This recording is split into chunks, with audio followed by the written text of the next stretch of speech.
네, 계속 이어서 말씀드리겠습니다. 그래서 이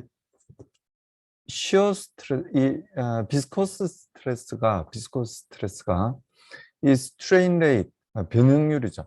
이 변형률에 비례하는 유체를 뉴턴 유체라고 그럽니다. 그래서 제일 위에 있는 요식은 어떤 유체든지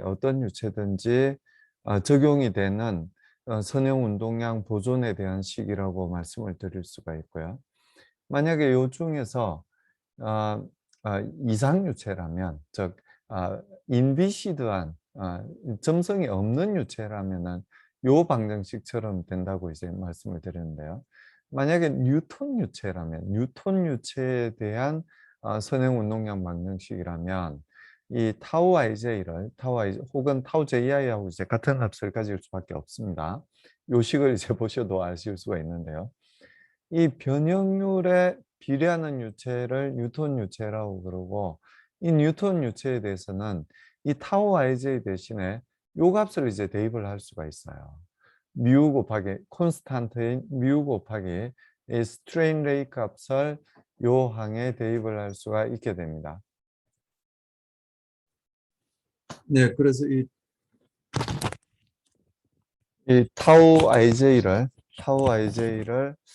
이렇게 표현을 할 수 있고요. 이 타우 IJ 자리에 이 값을 대입한 방정식이 바로 나비스톡스 방정식이 됩니다. 그래서 이 타우 IJ 혹은 타우 JX는 뉴턴 유체인 경우에 이렇게 이제 표현이 되는 겁니다. 그래서 이 각각 성분에 대해서 알아보면 이 타우 XX, 타우 YY, 타우 ZZ는 여러분들이 아시다시피 노멀 스트레스입니다. 이 첫 번째 아래 첨자가 그 힘을 받는 그 면의 수직인 벡터가 되는 거고요. 그리고 두 번째가 힘의 방향이 되는데요. 힘의 방향하고 이 수직인 면하고 이 같은 방향이면 노멀 스트레스가 되는 거죠. 그래서 타우 XX, 타우 YY, 타우 ZZ는 노멀 스트레스가 됩니다.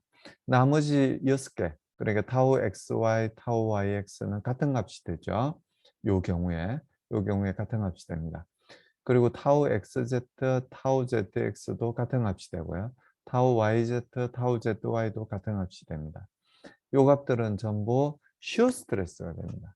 X축의 수직인 면에 Y 방향으로 작용하는 스트레스, 혹은 Y축의 수직이면서 X 방향으로 작용하는 스트레스. 요 스트레스가 이제 힘이 같아지게 된다는 이야기죠. 만약에 이 두 힘이 달라지게 되면 이, 이 이렇게 잡았던 이 컨트롤 볼륨이 어긋나 버리게 됩니다. 그래서 그건 논리상으로 이제 맞지 않기 때문에 타우 XY와 타우 YX는 같은 값을 가질 수밖에 없습니다. 타우 XG와 타우 ZX도 이제 마찬가지고요. 그래서 그 각각을 이 스트레인 레이스에 대해서 표현을 하게 되면 이렇게 뮤 곱하기, 여기는 노멀 스트레스인 경우에는 요 값이나 같아져요. I하고 J가 같을 때는. 그래서 라운드 U, 라운드 X, 혹은 라운드 Y, 라운드 Y, 라운드 V, 라운드 Y, 라운드 W, 라운드 G, 이런 식으로 같은 값이 이제 두 개가 놓여지기 때문에 이가 전부 앞으로 이렇게 놓여지게 되는 거죠. 그리고 타우 XY, 타우 YZ는 이런 식으로 이제 같은 값을 가집니다. 그러니까 XY나 YZ, YX에 대해서 순서만 이제 바뀔 뿐이죠. 그래서 서로 같은 값을 가지게 됩니다. XG, ZX도 마찬가지예요. 요 두 개가 이제 순서만 이제 바뀔 뿐이지 서로 같은 값을 가지게 된다는 말씀을 다시 드리도록 하겠습니다. 그래서 요 방정식이 앞서 보신 이 첫 번째 요 방정식이에요. 요 방정식은 제너럴하게 다 성립이 되는 방정식입니다. 뉴턴 유체든 뉴턴 유체가 아니든지 간에. 근데 만약에 뉴턴 유체라면, 즉 타우 IJ가 이렇게 표현이 된다면, 타우 IJ가 이렇게 표현이 된다면 요렇게 이제 쓸 수가 있다는 이야기예요. 요 마지막 항, 비스코스 스트레스 항을 뮤 곱하기 라플레시안 V로 표현을 할 수가 있게 된다는 이야기입니다. 요건 이제 벡터 방정식이니까요. X 방향, Y 방향, Z 방향에 대해서 따로 적어주게 되면 요렇게 이제 적어줄 수가 있게 됩니다. 사실은 요 중간에서 요 방정식에서 뉴턴 유체일 경우에 요렇게 된다고 말씀을 드렸는데 그 중간에 하나의 단계가 더 있어요. 보시면 아시겠지만 요렇게 두 개의 항이 플러스된 형태로 되어 있는데 그게 전부 2, 3, 2분 형태로 바뀌어서 적혀 있잖아요. 그래서 요건 여러분들이 꼭 한번 시험에 나올 수도 있으니까요. 꼭 한번 요 식에서 뉴턴 유체인 경우에 이런 식으로 바뀌는 과정에 대해서 한 번은 정리해 보실 필요가 있다고 생각을 하고 있습니다. 한번 정리를 해 보시기를 부탁을 드리겠습니다. 이 세 방정식이 x, y, z 방향에 대한 선형 운동량 방정식을 나타내는데요. 어떤 경우냐 하면은 뉴턴 유체인 경우입니다. 뉴턴 유체인 경우에 선형 운동량의 보존을 나타내는 식을 무슨 방정식이라고 하냐면은 나비에-스톡스 방정식이다 이렇게 이야기를 합니다. 아주 유명한 방정식이죠. 그래서 지난번에 제가 말씀드렸듯이 나비에라는 학자가 만든 방정식이기도 하고요. 스톡스라는 학자가 만든 방정식이기도 합니다. 그래서 두 학자가 따로따로 비슷한 시기에 방정식을 만들었는데요. 뉴턴 유체에 대한 선행운동량 방정식을 만들었는데 두 방정식이 같더란 이야기. 뭐 같을 수밖에 없죠. 같더란 이야기입니다. 그래서 나비에라는 학자가 조금 먼저 만들었고 그 옛날에는 이제 이 지금은 사실 그래요. 이 논문집에 퍼블리시 되기 전에도 온라인으로 먼저 퍼블리시가 돼서 예를 들어서 11월 달에 출판인데도 불구하고 8월 달, 7월 달부터 벌써 온라인상으로는 논문을 검색해서 볼 수가 있습니다. 지구 반대쪽에 있는 뭐 아르헨티나나 브라질에서 출판한 논문들도 실시간으로 출판되기 이전에 벌써 우리나라에 있는 학자들도 그 논문을 볼 수 있는 그런 4차 산업혁명 시대라고 말씀을 드릴 수 있지만 옛날에는 그렇지 않았어요. 도서관에 가서 직접 논문을 찾아봐야만 논문을 볼 수 있는 그런 시대였고요. 심지어 논문이 도서관에 오는데도 도서관에서 구입을 해서 오는데도 시간이 많이 걸렸어요. 그리고 논문을 그 도서관에서 제가 있는 우리 학교에 있는 도서관에서 그 논문집을 만약에 구입을 하지 않았다면 그 논문은 볼 수조차 없는 그런 상태라고 말씀을 드릴 수가 있습니다. 그래서 스톡스가 비록 몇 년 뒤에 이 방정식을 발견하긴 했지만 못 본 상태에서 나비에가 이 발간한 출판한 그 논문을 못 본 상태에서 이 방정식을 만들었기 때문에 스톡스의 이름도 같이 붙여서 나비에-스톡스 방정식이다 이렇게 이야기를 합니다. 사실은 좀 더 구체적으로 말씀드리면 그 시대에 있어서 이 나비에라는 학자보다도 스톡스라는 학자가 훨씬 더 유명한 학자였어요. 그래서 만약에 이건 제 추측입니다만 스톡스가 먼저 이 방정식을 먼저 발견했다면 그리고 몇 년 뒤에 나비에라는 학자가 이 방정식을 발견했다면 물론 스톡스가 이 발견한 방정식을 못 본 상태에서 다시 또 재발견을 한 게 되겠죠. 그런 상태였다면 과연 스톡스 나비에이케이션이라고 이름을 붙였을까 하는 의문이 저는 아직도 남아 있습니다. 아무튼 나비에란 학자가 조금 먼저 이 방정식을 만들었고요. 그리고 몇 년 뒤에 스톡스라는 사람이 방정식을 만들었는데 똑같은 방정식이었다. 이렇게 말씀을 드릴 수 있습니다. 그래서 요 항들에 대해서는 제가 여러 번 말씀드렸지만 첫 번째 항은 그래요. 이 첫 번째 항의 이 dt분의 du는 틀림없이 가속도 항이라는 걸 우리가 알고 있습니다. 그리고 첫 번째 항은 뭐예요? 단위 부피당 질량을 나타내는 density죠. 그러니까 이 좌변은 뭘 나타내냐면은 m 곱하기 a X인데요. M 곱하기 AX인데 단위 부피당 M 곱하기 AX라고 말씀을 드릴 수가 있습니다. 그러니까 여러 번 이제 말씀드렸다시피 이 선형 운동량 보존식은 뭐냐면 뉴턴의 운동법칙, 즉 F 이퀄 ma를 유체 유동에 나타낸 방정식이 바로 이 선형 운동량 보존 방정식이에요. 그래서 좌변에 나타나는 게 F 이퀄 ma 중에 ma를 나타내는 건데 이 나비스톡스 이퀘이션은 혹은 선형 운동량 보존식에서는 단위 부피당 ma를 나타내는 게 좌변에 있는 값이다. 그럼 우변에는 네트 폴스 F가 Y 될 건데요. 요 F도 마찬가지예요. 좌변에서 단위 부피당 MA를 우리가 온다고 말씀을 드렸으니까 우변에도 단위 부피당 힘이 와야 되는 게 맞습니다. 그래서 단위 부피당 최정력이 오는 거고요. 여기 부피만 곱해주면 M 곱하기 G가 되죠. 즉 중력에 의한 힘이 된다는 걸 알 수가 있습니다. 그리고 여기도 마찬가지예요. 여기에 dx를 곱해주게 되면 두 면 사이에 델타 P를 구할 수 있는 거고요. 그리고 그 델타 P가 작용하는 면적 dy, dg가 곱해지게 되는 거죠. 그래서 볼륨을 곱해준다는 이야기는 dx 곱하기 dy 곱하기 dg를 dz를 곱해준다는 이야기니까요.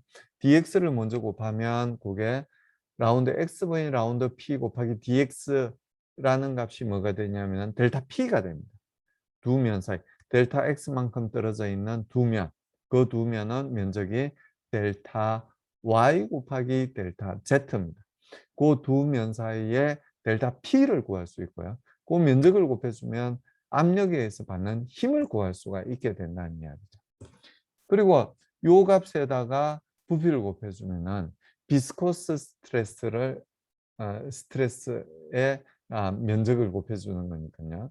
결국은 점성에 의한 힘, 점성력을 구할 수가 있게 된다는 이야기입니다. 물론 비스카시티가 0인 오일러 이케이션은 요 값이 없죠. 점성력이 없다고 가정을 했으니까요. 근데 요 방정식은 어떤 방정식이냐면은 뉴턴 유체인 경우에는 이 점성력이 앞에서 보신 바와 같이 이렇게 스트레인 레이 변형률하고 비례를 할 때, 즉 뮤가 콘스탄트 할 때 요렇게 세 개의 x, y, z 방향에 대해서 z 방향에 대해서 선형 운동량 보존식을 구할 수가 있게 된다는 말씀입니다. 그래서 여기까지 아주 중요한 질량 보존에 대한 방정식 그리고 선형 운동량 보존에 대한 방정식에 대해서 말씀을 드렸어요. 그래서 여러분들께서 정확하게 이 두 방정식에 대해서 이해를 하셔야 되고요. 만약에 이 두 보존 방정식에 대해서 이해를 하신다면, 보존식에 대해서 이야기를 하신다면 이 각운동량에 대한 미분 방정식 그리고 에너지에 대한 미분 방정식도 똑같은 방법으로 이해를 하실 수가 있게 됩니다. 그리고 이 4.4에서 나타나는 각운동량 보존 방정식이나 에너지 보존 방정식은 역시 보존식이기 때문에 앞서 보신 이런 형태, 요거와 비슷한 형태를 지닐 수밖에 없어요. 요거와 비슷한 형식을 지니게 됩니다. 그래서 처음 이제 말씀드렸던 이런 제너럴한 그렇죠. 이런 제너럴한 식에 벗어나질 않습니다. 요 캐피탈 V 대신에 우리가 다루고자 하는 단위 질량당 그 물리량들이 들어가게 됩니다. 각 운동량에 대해서 선형 운동량이 아니라 각 운동량에 대해서 이 보존식을 우리가 살펴보면 이 단위 질량당 각 운동량이 이 캐피탈 V 자리에 이제 들어가겠죠. 그리고 이 각 운동량을 변화시킬 수 있는 고유한 양이 우변에 들어가게 되겠죠. 토크가 들어가겠죠. 그런 식으로 이제 그리고 에너지 보존식에서는 단위 질량당 에너지가 이 캐피탈 V 자리에 들어가겠죠. 그리고 그 에너지를 변화시킬 수 있는 단위 질량당 에너지 그러니까 그 시스템에서의 이 작은 컨트롤 볼륨에서의 에너지를 변화시킬 수 있는 고유한 양, 즉 열 전달이나 일률이 우변에 들어가게 되겠죠. 그래서 그런 기본적인 개념만 여러분들이 이해를 하신다면 이 4.4절과 4.5절은 똑같이 쉽게 이해를 하실 수가 있습니다.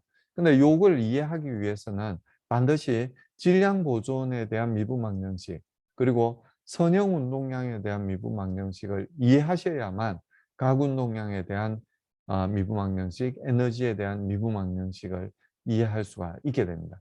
이 4.4절과 4.5절은 리딩 어사이먼트, 즉 읽기 숙제로 내드리는 부분입니다. 그래서 4.4절과 4.5절은 다른 생략되던 그런 챕터들과는 다르게 숙제에도 포함이 되게 되고요. 그리고 시험 범위에도 포함이 됩니다. 4.4절과 4.5절이 시험 범위에서 제외되는 게 아닙니다. 이런 시험 범위에도 포함이 된다는 걸 유념해 주시기를 부탁을 드리겠습니다. 그래서 이 4.5절까지 하면 우리가 이 유체 유동에서 다루어야 되는 미분 방정식들을 전부 말씀드린 게 됩니다. 여러분들이 수학 시간에 배우셔서 아시겠지만 이런 기본 방정식만 주어진다고 해서 여기는 이제 질량 보존식, 선형 운동량 보존식, 이건 벡터 방정식이기 때문에 세 개의 스칼라 방정식으로 나누어진다는 말씀을 드렸고요. 그리고 이게 에너지 보존식이에요. 에너지 보존식입니다. 이렇게 스칼라 방정식으로는 5개 방정식, 벡터 방정식으로 생각을 하면 3개 방정식이 우리가 다루는 기본적인 보존식들, 기본 미분 방정식 혹은 가버닝 이퀘이션, 지배 방정식이라고 이야기하는 그 방정식들입니다. 근데 이 방정식들은 여러분들이 수학 시간에 배우신 바와 같이 방정식만 주어진다고 해서 그 솔루션을 구할 수 있는 게 아닙니다. 뭐가 있어야 되냐면은 위에 제목과 같이 경계 조건이 있어야만 그 솔루션을 구할 수가 있게 돼요. 경계 조건이 있어야 됩니다. 그래서 이 경계 조건이 어떻게 주어지는지에 대해서 4.6절에서 말씀드리고자 하는 거죠. 자, 여기에 변수가 몇 개가 있는지 우리 한번 헤아려 봅시다. 일단 이 캐피탈 V가 이 독립 변수가 아니에요. 종속 변수예요. 우리가 구해야 되는 그 값입니다. 그렇죠? 근데 이 V는 벡터양이기 때문에, 벡터 값이기 때문에 사실은 세 개가 X 방향의 속도, Y 방향의 속도, Z 방향의 속도가 주어져야만 이 방정식을 구할 수가 있게 돼요. 자, 그럼 세 개의 미지수가 있는 거죠. 그리고 density가 미지수라고 이야기를 할 수 있습니다. 그렇죠. density는 여기 보이는 바와 같이 압력과 온도에 대한 펑션으로 주어지는 게 density입니다. 그래서 하나가 더 추가돼요. rho over W에 rho가 더 추가가 되게 됩니다. 그리고 또 4개예요. 그럼 우리가 구해야 되는 종속 변수, 즉 구해야 되는 물리량이 4개가 됩니다. 그리고 또 뭐가 변수가 있을까요? 미지수가 있을까요? t는 독립 변수입니다. 그리고 이렇게 다이버전스를 취할 때 XYG가 들어가죠. XYG는 독립 변수입니다. 그렇죠. 독립 변수입니다. 캐피탈 DT를 할 때는 뭐 시간에 대한 공간에 대한 미분이 들어가니까 추가되는 종속 변수는 없어요. 프레셔가 있죠. 프레셔도 역시 종속 변수. 그러면은 UVW 그리고 로우가 있었고 프레셔까지 5개가 되죠. 그리고 U 햇 내부 에너지죠. 종속 변수 6개. 그리고 P는 여기 있을 거야. K는 뭐 상수라고 보겠습니다. 이 T가 또 종속 변수. 자, 7개입니다. 7개의 미지수가 존재하게 되는 거죠. 근데 지금 방정식은 몇 개? 방정식은 UVW가 각각 변수라고 이야기했으니까 스칼라 방정식을 따져야 되겠죠. 그래서 여기 방정식 하나가 있고요. 이건 벡터 방정식이니까 스칼라 방정식으로 따지면 3개가 있어요. X방향, Y방향, G방향. 이렇게 3개의 방정식이 있습니다. 그리고 이거 에너지 방정식. 그래서 토탈 몇 개의 방정식을 우리가 갖고 있냐면은 5개의 보존식을 우리가 갖고 있어요. 자, 미지수가 몇 개라고 이야기했어요? 종속 변수가 몇 개라고 그랬습니까? 7개죠. 그래서 뭐가 필요하냐면은 2개의 추가적인 정보가 있어야 돼요. 우리 초등학교 때부터 연립 방정식에 대해서 이야기를 했잖아요. 미지수가 2개라면 방정식이 몇 개 있어야 유니크한 솔루션을 구할 수 있다고 이야기를 했습니다. 상식적으로 봐서도 2개가 미지수라면 2개의 정보가 있어야만 유니크한 솔루션을 구할 수 있어요. 만약에 방정식이 하나만 주어졌다면, 즉 정보가 하나만 주어졌다면 유니크한 솔루션을 구하는 대신에 이 미지수 2개의 관계만을 구할 수 있습니다. 유일한 솔루션을 구할 수 없는 거죠. 하나만, 미지수가 2개인데 방정식이 하나만 있다면, 즉 정보가 하나만 있다면 유니크한 솔루션을 구하는 대신에 두 미지수 사이의 관계만을 구할 수 있다는 말이죠. 근데 만약에 미지수가 2개인데 정보가 3개가 주어진다면 어떻게 돼요? 이건 불능이라는 상태가 되는데요. 유니크한 솔루션이 없는, 일반적으로는 없는 그런 상태가 돼요. 있는 상태가 되려면 어떤 상태가 돼야 돼요? 요 주어진 셋 중에서 이 2개의 방정식은 같은 방정식이에요. 같은 정보라야 돼요. 결국은 정보 2개만 있어야 유니크한 솔루션을 구할 수 있는 거죠. 그래서 지금 우리가 이 종속 변수가 몇 개인지를 헤아려 봤지만 종속 변수가 우리가 구해야 될 미지수가 7개입니다. 그리고 방정식이 5개가 있는 거죠. 그래서 추가적인 2개의 정보가 더 필요하게 됩니다.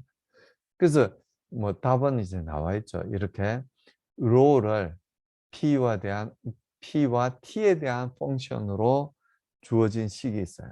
그게 뭐냐면은 요 밑에 있는 이상기체에 대한 상태 관계식입니다. 이걸 왜 자꾸 관계식이라고 부르냐면은 rho와 P와 T 사이의 관계를 나타내는 식입니다. 요 세 변수 사이의 관계를 나타내는 식이 바로 이상기체 상태 관계식이에요. 그래서 이렇게 하나의 정보를 우리가 더 알고 있어요. 그리고 마찬가지로 이 UHC라고 표현되어 있는 이 내부 에너지도 프레셔와 템퍼리처에 대한 펑션으로 주어지게 됩니다. 근데 사실 이 내부 에너지는 프레셔에 따라서도 바뀌는 값이긴 합니다만 템퍼리처에 의해서 훨씬 더 많이 바뀌어요. 그러니까 우리가 아, 자연과학자가 아니라 자랑스러운 공학자 입장에서 보자면 유해선 템퍼리처에 대한 펑션이라고 이야기를 할 수가 있습니다. 그래서 유해선 CV 곱하기 T로 이렇게 표현을 할 수가 있게 됩니다. 여기서 T는 만약에 콘스탄트가 0이라면 여기서 T는 절대 온도를 나타내게 되는 거죠. 절대 온도를 나타내면 콘스탄트가 0이 됩니다. 만약에 이게 절대 온도가 아니라면 습시라면 이 콘스탄트는 0이 아니겠죠. 0이 아니라 0도일 때의 내부 에너지가 되겠죠.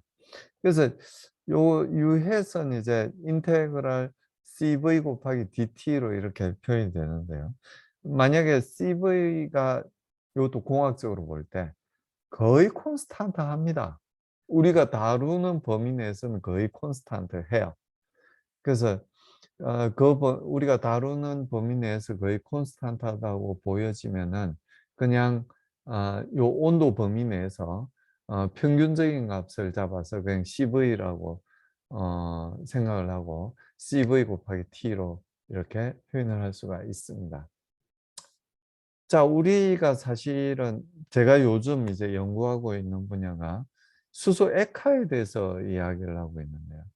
이 수소 액화는 상온에 있는 이 기체 수소를 영하 253도까지 냉각을 해서 어떤 방법으로든지 냉각을 해서 액화를 시키는 게 수소 액화입니다. 그럼 상온이라면 거의 한 20-30도 정도 될 건데요. 이 델타 T가 어느 정도 되냐면 거의 300도 정도가 돼요. 근데 이 300도 상온일 때 CV 값하고 영하 253도일 때 CV 값은 조금 차이가 나요. 콘스탄트라고 여러분들이 이제 연력학 시간에 배웠던 그 물성질을 한번 찾아보시면 조금 차이가 나요. 그래서 우리가 뭐 예를 들어서 이 수소 충전소에서는 어느 정도 온도 차이가 나냐면은 영하 40도로 주입을 하게 돼요. 넥소나 아니면 다른 수소 자동차에 주입을 하게 되고 탱크에 들어가서는 팽창을 하니까요. 어느 정도 팽창을 하니까 30도 이내로 이제 맞춰지게 되고. 그 델타 T가 이제 70도 정도밖에 차이가 안 나니까 그 범위 내에서는 이 CV 값이 거의 콘스탄트하다고 둘 수 있는 값을 우리가 찾을 수 있을 겁니다. 근데 수소를 액화시키는 과정에서는 콘스탄트하다고 보기에는 조금 이제 CV에 대한 혹은 CP에 대한 값의 차이가 있게 됩니다. 그래서 그런 경우에는 CV를 콘스탄트하다고 두지 마세요. 두지 말고 요 인테그랄을 그대로 사용을 해야 됩니다. 혹은 온도에 따라서 CV 값을 다르게 부여를 해서 만약에 CFD를 사용한다면 여러분들이 다르게 부여하실 수 있을 거예요. 다르게 부여를 해서 그 값을 사용을 하시는 게 더 타당하다고 말씀을 드릴 수 있습니다. 그래서 어, 요 유해 대신에는 그냥 CV 곱하기 T라는 정보를 이제 사용을 하게 되고요. 로 대신에는 RT분의 P라는 정보를 사용해서 로 값, 즉 density 값을 계속 업데이트하면서 사용을 할 수가 있게 됩니다. 자, 만약에 incompressible flow라면, 즉 비압축성 유동이라면 요식을 사용할 필요가 없죠. 그냥 로 이퀄 콘스탄트 하다는 그 콘스탄트 값을 그냥 사용하면 됩니다. 사용하면 되고요. 만약에 compressible flow라면 요식을 사용해야 되겠죠. 요식을 사용해야 됩니다. compressible이든 incompressible이든지 간에 유해 대신에는 CV 곱하기 T라는 값을 그냥 사용할 수 있게 됩니다. 뭐 이건 프레셔보다는 템퍼리처에 훨씬 디펜던시가 크니까요. 그리고 여기 뒤에 있는 프레셔에 관한 한 가지 이제 합쳐지게 되면 CP 곱하기 T로 다시 표현을 할 수가 있게 돼요.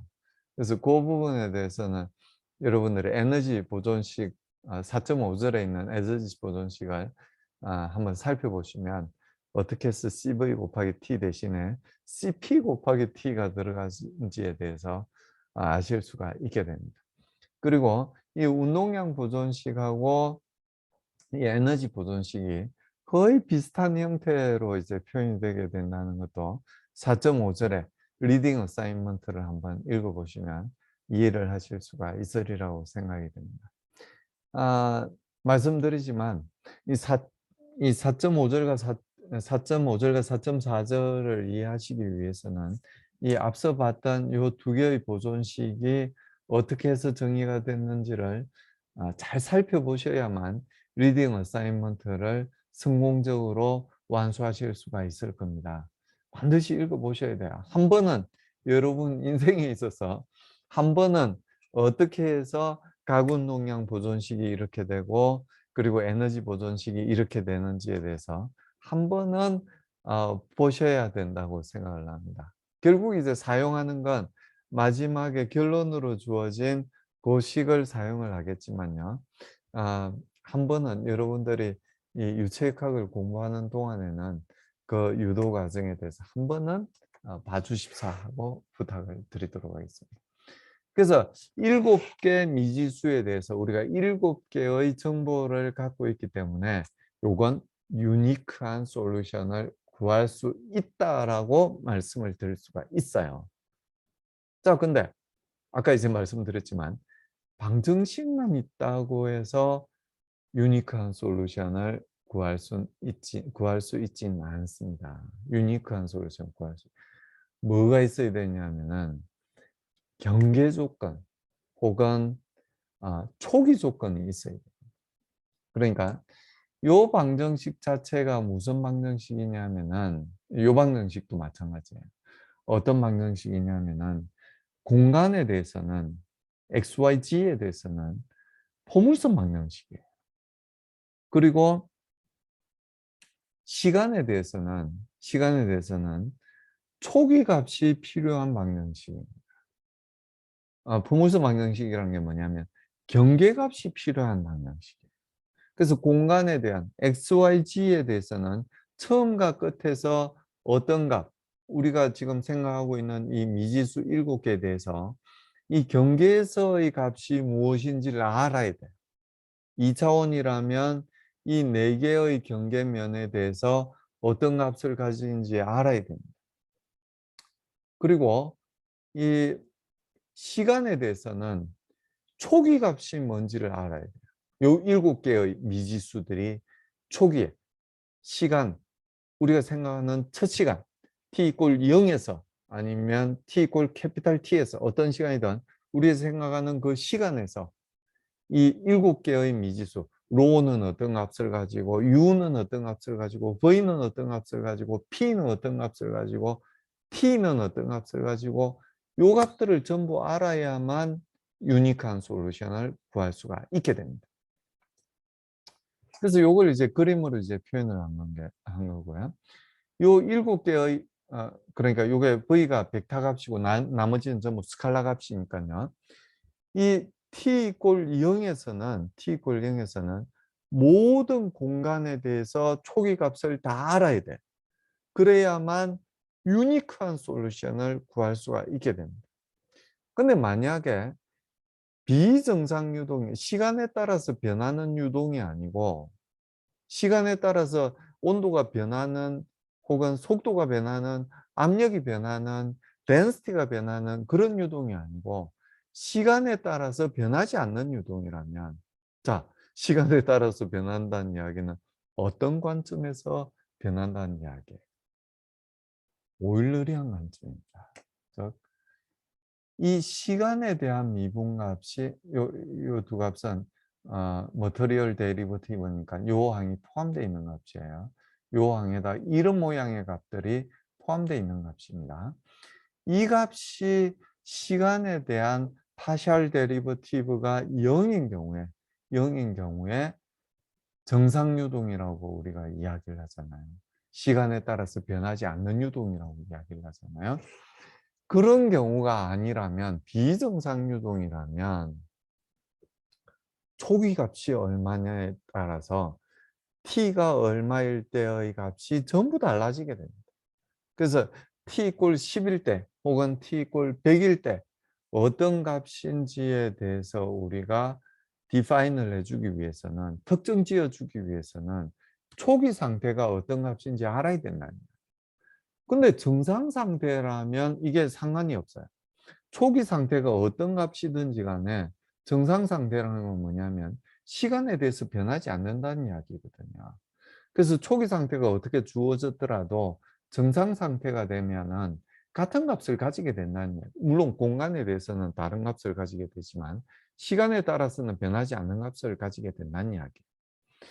그래서 초기 상태가 이런 상태였든지 이런 상태였든지 이런 상태였든지 아무 상관없이 스테디 스테이트로 가면 똑같은 상태를 가지게 된다는 이야기. 이게 어떤 유동이라고 이야기를 하냐면 정상 유동이라고 이야기를 하는 겁니다. 그래서 정상 유동인 경우에는 이 초기 조건에 상관이 없어요. 근데 비정상 유동이라면 시간에 따라서 계속 변하는 유동이라면 즉 t 이퀄 10일 때, t 이퀄 20일 때, t 이퀄 100일 때, t 이퀄 1000일 때 다른 상태, 다른 값을 가진다. 그러니까 그런 유동이라면 초기 상태가 뭐냐, t 이퀄 0일 때가 어떤 값이냐에 따라서 완전히 다른 값을 가진다는 이야기. 그래서 시간에 대해서는 이니셜 컨디션이 이 방정식에서 나타나는 7개의 변수에 대해서 이니셜 컨디션이 주어져야 된다는 이야기. 이니셜 컨디션이 주어져야만 t 이퀄 얼마일 때? t 이퀄 t0일 때, t1일 때 값이 define 될 수 있다는 이야기. 특정 지어질 수 있다는 이야기. 이게 이제 이니셜 컨디션이라고 이야기를 하는 초기 조건입니다. 그리고 공간에 대해서는 금방 이제 말씀드렸지만 이 XYG에 관해서는 이 보물섬 방정식이에요. 그래서 이 바운더리 컨디션이 이제 필요하게 됩니다. 그래서 이, 이, 이 축이 만약에 X축이고 이 축이 Z축이라면 X가 0일 때 우리가 생각하는 범위가 요렇게 범위가 주어졌다면 뭐 요렇게 범위가 주어졌을 때나 뭐 마찬가지긴 합니다만 어쨌든 요렇게 범위가 주어졌다면 이 경계에서의 값들을 모두 다 알아야 된다는 이야기예요. 이 경계에서 로와 V와 P와 U와 T의 U해서 이제 내부 에너지. 여기 캐피탈 V에서 나타나는 속도 U하고는 다른 값이죠. 물론 다른 값입니다. 요 7개 변수에 대한 값들을 전부 알아야 된다는 이야기. 요 경계면에서 전부 다 알아야 돼요. 그 값들을 전부 다 알아야 됩니다. 그래서 요걸 이제 보통 플로우가 왼쪽에서 오른쪽으로 이렇게 흘러가는 경우라면 이 왼쪽에서 플로우가 들어오는 쪽을 우리는 인넷 바운더리 컨디션이라고 이야기를 합니다. 그리고 이 유동이 나가는 쪽은 우리가 보통 뭐라고 이야기를 하냐면 아웃렛 바운더리 컨디션이라고 이야기를 해요.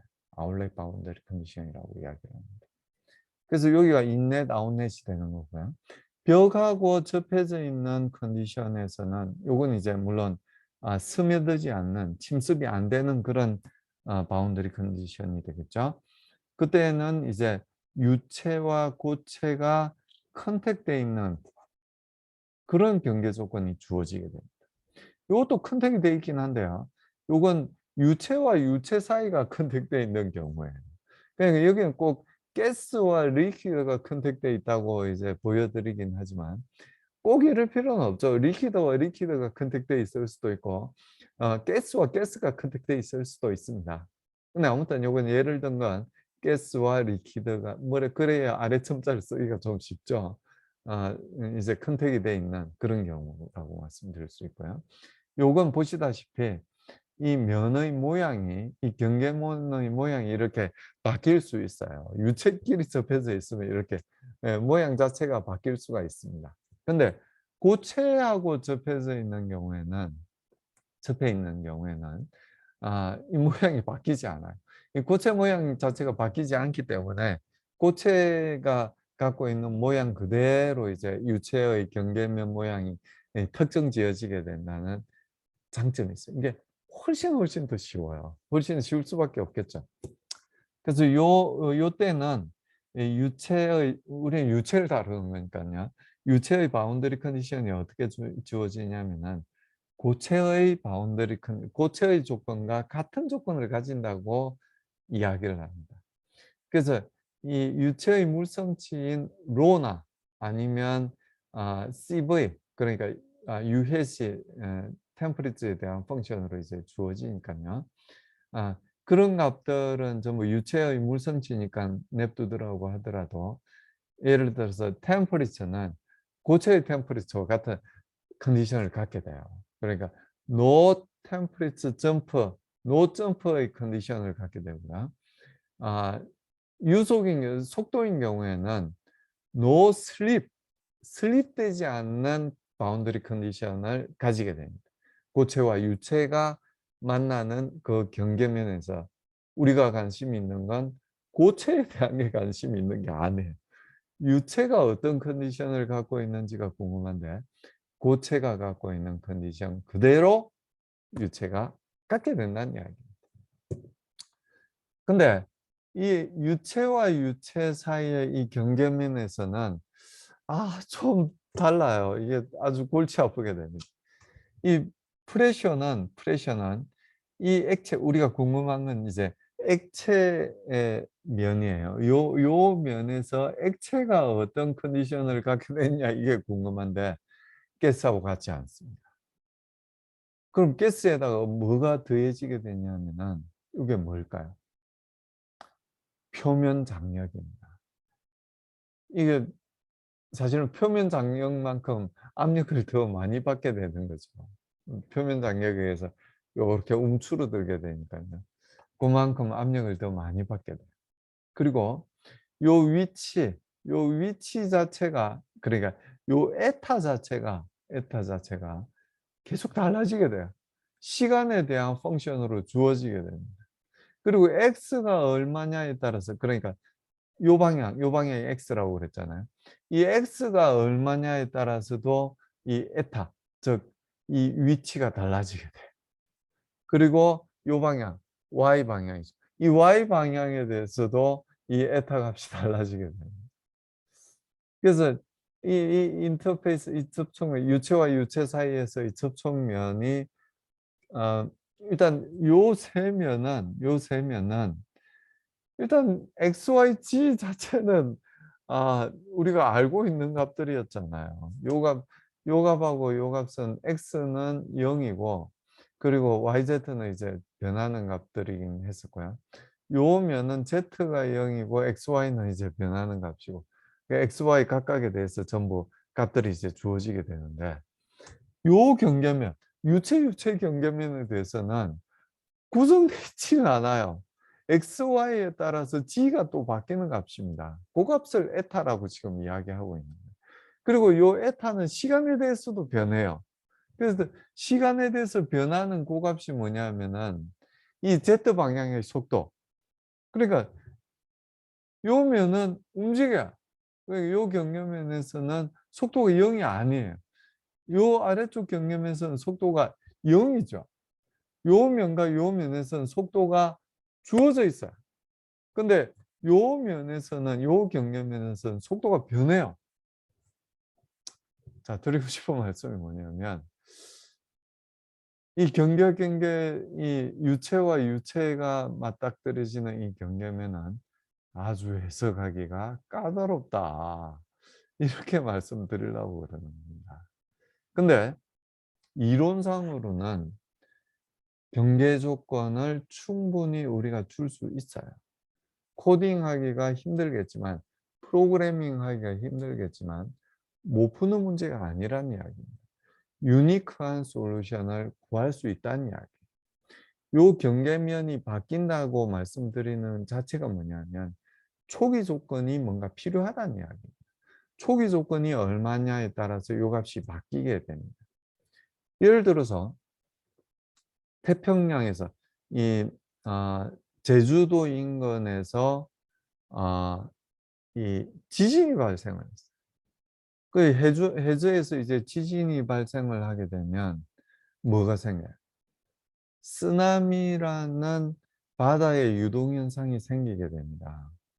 그러면 그 유동 현상은 바다를 따라서 이 섬이나 제주도나 아니면 남해안으로 지진 해일이 접근해 오게 되겠죠. 얼마나 빨리 접근을 해 올지, 그리고 얼마나 큰 에너지를 갖고 있을지, 그런 걸 누가 해석해야 돼요? 유체역학을 배운 여러분들이 해석을 해 주셔야 됩니다. 그래서 지진이 어느 정도의 지진이 발생을 했다. 어느 정도의 강도로서 지진이 발생을 했다. 그럼 이 지진 해일이 몇 초 뒤에 혹은 몇 분 뒤에 목포 앞바다에 접근을 할 건지, 진도에 접근을 할 건지, 제주 항에 접근을 할 건지 우리가 계산을 할 수 있다는 이야기예요. 얼마나 높은 높이의 지진 해일이 올지를 우리가 해석할 수 있다는 이야기입니다. 왜? 이게 충분히 해석을 할 수 있거든요. 이 미분 망령식이 주어졌고 초기치가 주어진다면 우리는 유니크한 솔루션을 구할 수 있다는 이야기예요. 시간에 따라서, 그리고 위치에 따라서 이 높이가 수면의 높이가, 해수면의 높이가 얼마가 될지 우리가 해석할 수 있다는 이야기입니다. 물론 쉽지 않은 일이지만 여러분들은 해석할 수 있어요. 이론상으로 충분히 해석할 수 있는 거고요. 방정식과 미지수의 개수가 같고 초기 조건과 경계 조건이 주어진다면 반드시 유니크한 솔루션을 구할 수 있다는 이야기. 물론 어널리틱하게 구할 수 있으면 얼마나 좋겠어요.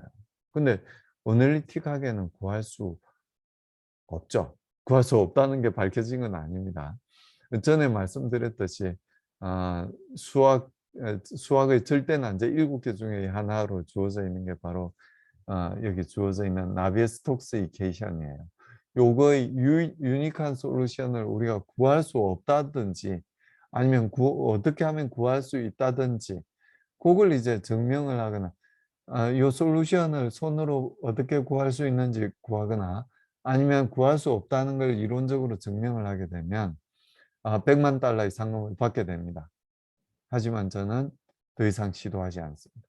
그냥 손으로 구할 수 없다고 생각을 하고 있어요. 그래서 실험적인 방법이나 아니면 CFD 방법을 통해서 나중에 말씀드리겠지만 컴퓨터 수치 해석을 통한 방법을 통해서 이 유니크한 솔루션을 구하는 어프로치를 하고 있습니다. 자, 이번 시간 여기까지 하도록 하겠습니다.